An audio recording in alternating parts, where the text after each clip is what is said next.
Twilight, Chapter 11, Complications. Everyone watched us as we walked together to our lab table. I noticed that he no longer angled the chair to sit as far from me as the desk would allow. Instead, he sat quite close beside me, our arms almost touching. Mr. Banner backed into the room then. What superb timing that man had, pulling a tall metal frame on wheels that held a heavy-looking, outdated TV and VCR. A movie day. The lift in the class atmosphere was almost tangible. Mr. Banner shoved the tape into the reluctant VCR and walked to the wall to turn off the lights. And then, as the room went black, I was suddenly hyper-aware that Edward was sitting less than an inch from me. I was stunned by the unexpected electricity that flowed through me, amazed that it was possible to be more aware of him than I already was. A crazy impulse to reach over and touch him, to stroke his perfect face just once in the darkness, nearly overwhelmed me. I crossed my arms tightly across my chest, my hands balling into fist. I was losing my mind. The opening credits began, lighting the room by a token amount. My eyes, of their own accord, flickered to him. I smiled sheepishly as I realized his posture was identical to mine. Fist clenched under his arms, right down to the eyes, peering sideways at me. He grinned back, his eyes somehow managing to smolder even in the dark. I looked away before I could start hyperventilating. It was absolutely ridiculous that I should feel dizzy. The hour seemed very long. I couldn't concentrate on the movie. I didn't even know what subject it was on. I tried unsuccessfully to relax, but the electric current that seemed to be originating from somewhere in his body never slackened. Occasionally, I would permit myself a quick glance in his direction, but he never seemed to relax either. The overpowering craving to touch him also refused to fade, and I crushed my fists safely against my ribs until my fingers were aching with effort. I breathed a sigh of relief when Mr. Banner flicked the lights back on at the end of class, and stretched my arms out in front of me, flexing my stiff fingers. Edward chuckled beside me. "Well, that was interesting," he murmured.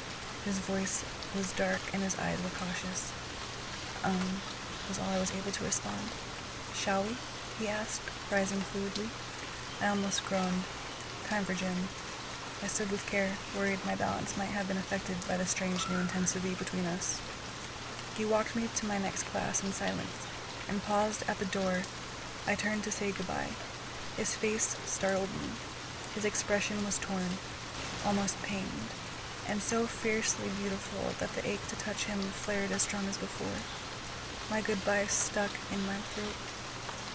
He raised his hand, hesitant, conflict raging in his eyes, and then swiftly brushed the length of my cheekbone with his fingertips. His skin was as icy as ever, but the trail his fingers left on my skin was alarmingly warm, like I'd been burned, but didn't feel the pain of it yet.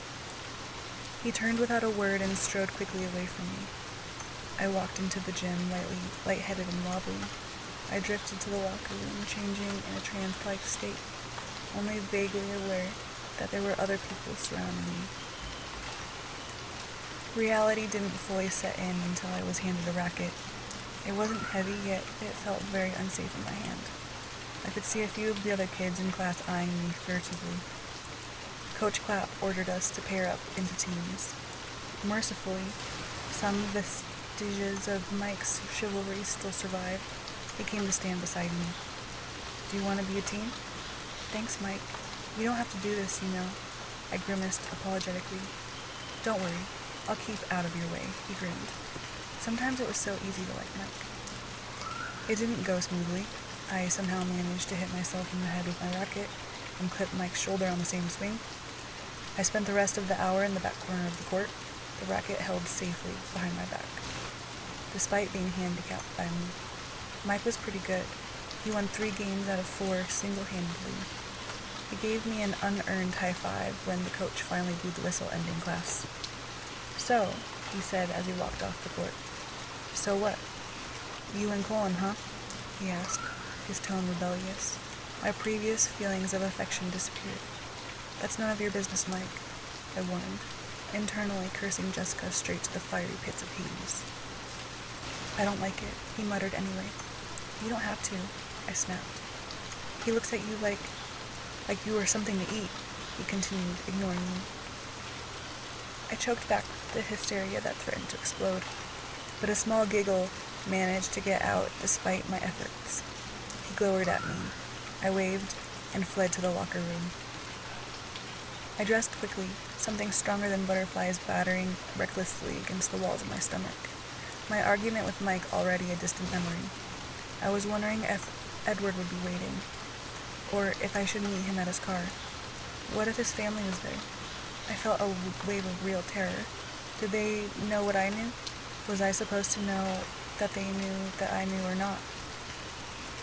By the time I walked out of the gym, I had just about decided to walk straight home, without even looking toward the parking lot. But my worries were unnecessary. Edward was waiting, leaning casually against the side of the gym, his breathtaking face untroubled now. As I walked to his side, I felt a peculiar sense of release. Hi, I breathed, smiling hugely. Hello. His answering smile was brilliant. How is Jim? My face fell a tiny bit. Fine, I lied. Really? He was unconvinced. His eyes shifted their focus slightly, looking over my shoulder and narrowing. I glanced behind me to see Mike's back as he walked away. What? I demanded. His eyes slid back to mine, still tight. Newton's getting on my nerves. You weren't listening again. I was horror-struck. All traces of my sudden good humor vanished. How's your head? He asked innocently. You are unbelievable. I turned, stomping away in the general direction of the parking lot, though I hadn't ruled out walking at this point. He kept up with me easily. You were the one who mentioned how I'd never seen you in gym. It made me curious. He didn't sound repentant, so I ignored him. We walked in silence, a furious, embarrassed silence on my part, to his car. But I had to stop a few steps away. A crowd of people, all boys, were surrounding it. Then I realized they weren't surrounding the Volvo. They were actually circled around Rosalie's red convertible, unmistakable lust in their eyes. None of them even looked up as Edward slid between them to open his door. I climbed quickly in the passenger side, also unnoticed. Ostentatious, he muttered. What kind of car is that? I asked. An M3. I don't speak car and driver. It's a BMW, he rolled his eyes, not looking at me, trying to back out without running over the car enthusiasts. I nodded. I'd heard of that one. Are you still angry? He asked, as he carefully maneuvered his way out. Definitely, he sighed. Will you forgive me if I apologize? Maybe if you mean it, and if you promise not to do it again, I insisted. His eyes were suddenly shrewd.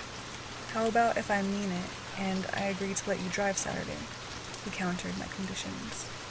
I considered, and decided it was probably the best offer I would get. Deal, I agreed. Then I'm very sorry I upset you. His eyes burned with sincerity for a protracted moment, playing havoc with the rhythm of my heart, and then turned playfully. And I'll be on your doorstep bright and early Saturday morning. It doesn't help with Charlie's situation if an unexplained Volvo is left in the driveway. His smile was condescending now. I wasn't intending to bring a car. How? He cut me off. Don't worry about it.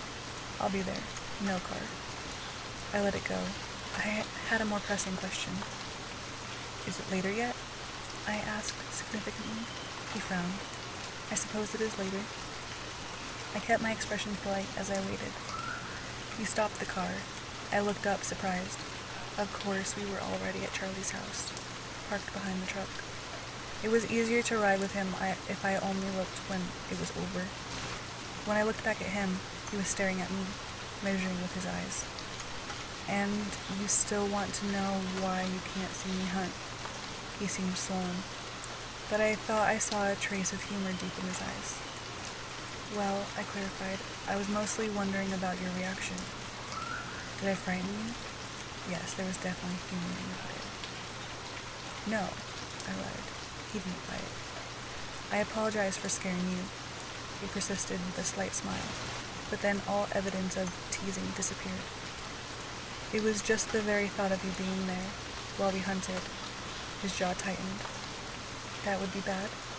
He spoke from between clenched teeth. Extremely. Because... He took a deep breath and stared through the windshield at the thick, rolling clouds that seemed to press down, almost within reach. When we hunt, he spoke slowly, unwillingly, we give ourselves over to our senses, govern less with our minds, especially our sense of smell. If you were anywhere near me when I lost control that way, he shook his head, still gazing morosely at the heavy clouds. I kept my expression firmly under control, expecting the swift flash of his eyes to judge my reaction that soon followed. My face gave nothing away. But our eyes held, and the silence deepened and changed. Flickers of the electricity I'd felt this afternoon began to charge the atmosphere as he gazed unrelentingly into my eyes. It wasn't until my head started to swim that I realized I wasn't breathing. When I drew in a jagged breath, breaking the stillness, he closed his eyes. Bella, I think you should go inside now. His low voice was rough, his eyes on the clouds again. I opened the door, and the Arctic draft that burst into the car helped clear my head. Afraid I might stumble in my woozy state, I stepped carefully out of the car and shut the door behind me without looking back. The whir of the automatic window rolling made me turn. Oh, Bella, he called after me, his voice more even. He leaned toward the open window with a faint smile on his lips. Yes? Tomorrow it's my turn. Your turn to what? He smiled wider, flashing his gleaming teeth. Asked questions. And then he was gone, the car speeding down the street and disappearing around the corner before I could even collect my thoughts. I smiled as I walked to the house. It was clear he was planning to see me tomorrow, if nothing else. That night, Edward starred in my dreams as usual. However, the climate of my unconsciousness had changed. It thrilled with the same electricity that had charged the afternoon, and I tossed and turned restlessly, waking often. It was only in the early hours of the morning that I finally sank into exhausted, dreamless sleep.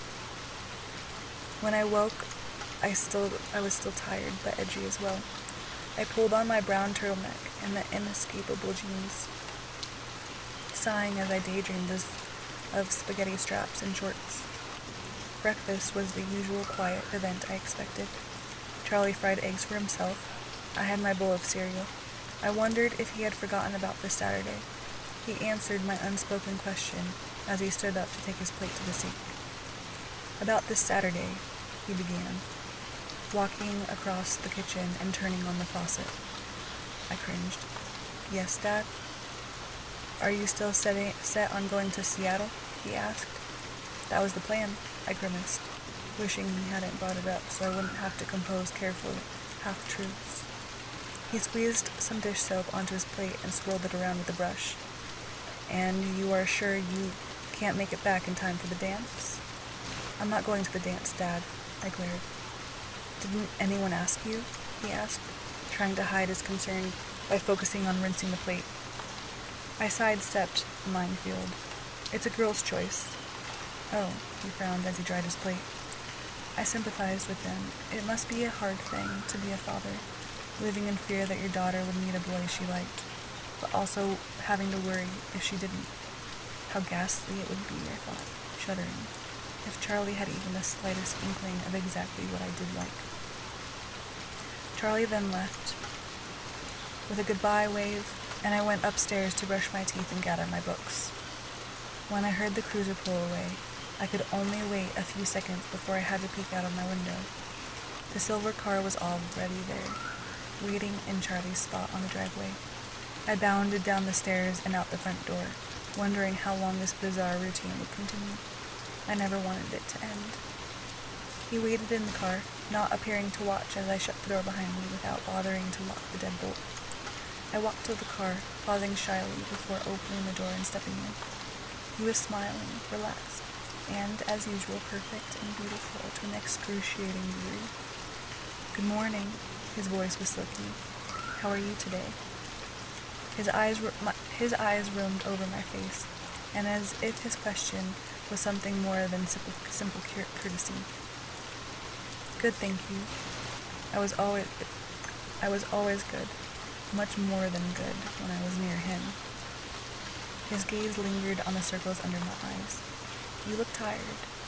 "I couldn't sleep," I confessed, automatically swinging my hair around my shoulder to provide some measure of cover. "Neither could I," he teased as he started the engine. I was becoming used to the quiet purr. I was sure the roar of my truck would scare me whenever I got to drive it again. I laughed. "I guess that's right. I suppose I slept just a little bit more than you did." "I'd wager you did." "So what did you do last night?" I asked. He chuckled. "Not a chance. This is my day to ask questions." "Oh, that's right. What do you want to know?" My forehead creased. I couldn't imagine anything about me that would be in any way interesting to him. "What's your favorite color?" he asked, his face grave. I rolled my eyes. "It changes from day to day." "What's your favorite color today?" He was still sullen. "Probably brown. I tended to dress according to my mood." He snorted, dropping his serious expression. "Brown?" he asked, skeptically. "Sure. Brown is warm. I miss brown. Everything that's supposed to be brown. Tree trunks, rocks, dirt, is all covered with squashy green stuff here," I complained. He seemed fascinated by my little rant. He considered for a moment, staring into my eyes. "You're right," he decided, serious again. "Brown is warm." He reached over swiftly, but somehow still hesitantly, to sweep my hair back behind my shoulder. We were at the school by now. He turned back to me as we pulled into a parking space. "What music is in your CD player right now?" he asked, his face as somber as if he'd asked for a murder confession. I realized I'd never removed the CD Phil had given me. When I said the name of the band, he smiled crookedly, a peculiar expression on his eyes. He flipped open a compartment under his car's CD player, pulled out one of 30 or so CDs that were jammed into the small space, and handed it to me. "Debussy? To this?" He raised an eyebrow. It was the same CD. I examined the familiar cover art, keeping my eyes down. It continued like that for the rest of the day, while he walked me to English, when he met me after Spanish. All through the lunch hour, he questioned me relentlessly about every insignificant detail of my existence, movies I'd liked and hated, the few places I'd been, and the many places I wanted to go, and books, endlessly books. I couldn't remember the last time I talked so much. More often than not, I felt self-conscious, certain I must be boring him, but the absolute absorption of his face and his never-ending stream of questions compelled me to continue. Mostly his questions were easy, only a very few triggering my easy blushes. But when I did blush, it brought on a whole new round of questions, such as the time he asked me my favorite gemstone, and I blurted out topaz before thinking. He'd been flinging questions at me with such speed that I felt like I was taking one of those psychiatric tests, where you answer with the first word that comes to mind. I was sure he would have continued down whatever mental list he was following, except for the blush. My face reddened because, until very recently, my favorite gemstone was garnet. It was impossible, while staring back into his topaz eyes, not to remember the reason for the switch, and, naturally, he wouldn't rest until I'd admitted why I was embarrassed.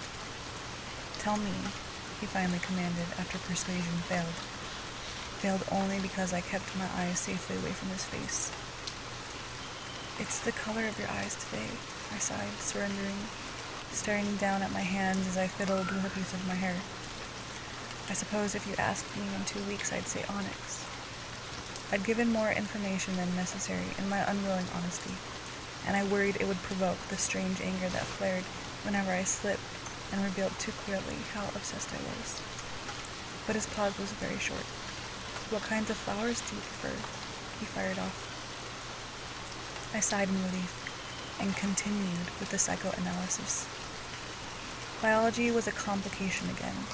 Edward had continued with his quizzing up until Mr. Banner entered the room, dragging the audio-visual frame again. As the teacher approached, the light switched. I noticed Edward slid his chair slightly farther away from mine. It didn't help.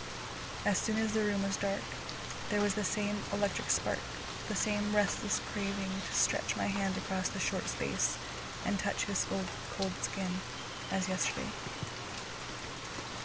I leaned forward on the table, resting my chin on my folded arms, my hidden fingers gripping the table's edge as I fought to ignore the irrational longing that unsettled me. I didn't look at him, afraid that if he was looking at me, it would only make self-control that much harder. I sincerely tried to watch the movie, but at the end of the hour, I had no idea what I'd just seen. I sighed in relief again when Mr. Banner turned the lights on, finally glancing at Edward. He was looking at me, his eyes ambivalent. He rose in silence and then stood still, waiting for me. We walked toward the gym in silence, like yesterday, and, also like yesterday, he touched my face wordlessly, this time with the back of his cool hand, stroking once again from my temple to my jaw, before he turned and walked away. Jim passed quickly as I watched Mike's one-man badminton show. He didn't speak to me today, either in response to my vacant expression or because he was still angry about our squabble yesterday. Somewhere in the corner of my mind, I felt bad about that, but I couldn't concentrate on him. I hurried to change afterward, ill at ease, knowing the faster I moved, the sooner I would be with Edward. The pressure made me more clumsy than usual, but eventually I made it out the door, feeling the same release when I saw him standing there, a wide smile automatically spreading across my face. He smiled in reaction before launching into more cross-examination. His questions were different now, though, not as easily answered. He wanted to know what I missed about home, insisting on descriptions of anything he wasn't familiar with. We sat in front of Charlie's house for hours, as the sky darkened and rain plummeted around us in a sudden deluge. I tried to describe impossible things like the scent of chrysote, bitter, slightly resinous, but still pleasant.